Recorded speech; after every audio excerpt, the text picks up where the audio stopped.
Ay, nako guys. Hindi magana yung laptop. Bakit kaya? Kahit nakailang enter na ako. Wala.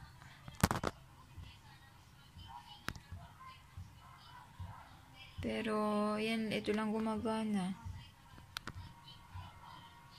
Ano? Tapos yung mouse naman, try natin.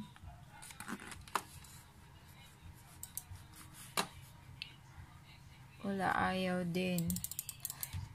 So, paano kaya to? So, ganito lang pala guys yung gagawin. Bali, i-click natin tong Alt, then yung F10, tapos itong power button. So, sabay natin, F10, tapos pindutin natin tong power button.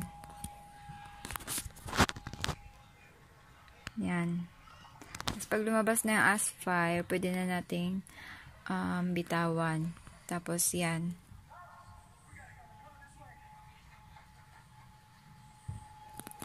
So, naglo-loading na siya guys. Ang unit pala nito ay Aspire 3. Acer. Ayan. So, naglo-loading na siya.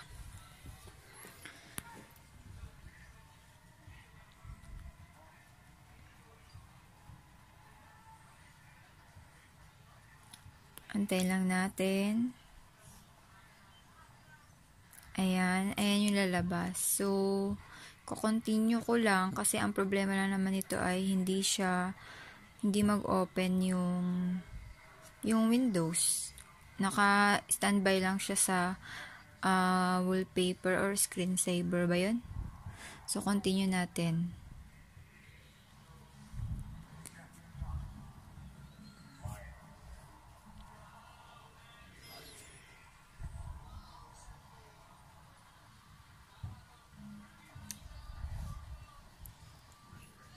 Pwede ka rin dun mamili kanina kung ano, i-troubleshoot or factory reset. So, sa akin, i-continue ko lang kasi ayoko naman i-factory reset kasi mabubura yung mga files.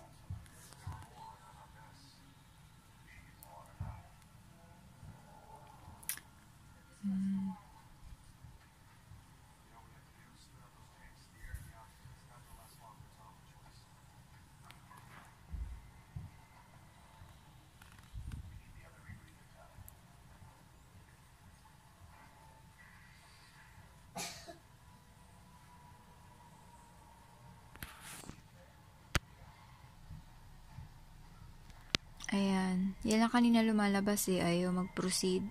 So, ngayon tignan natin kung mag-open na yung window.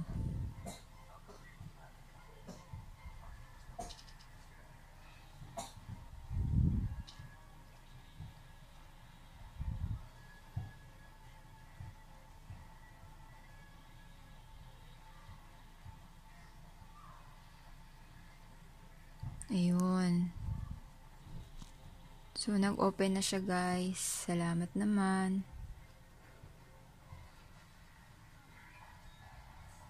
So, yun lang guys. Thank you.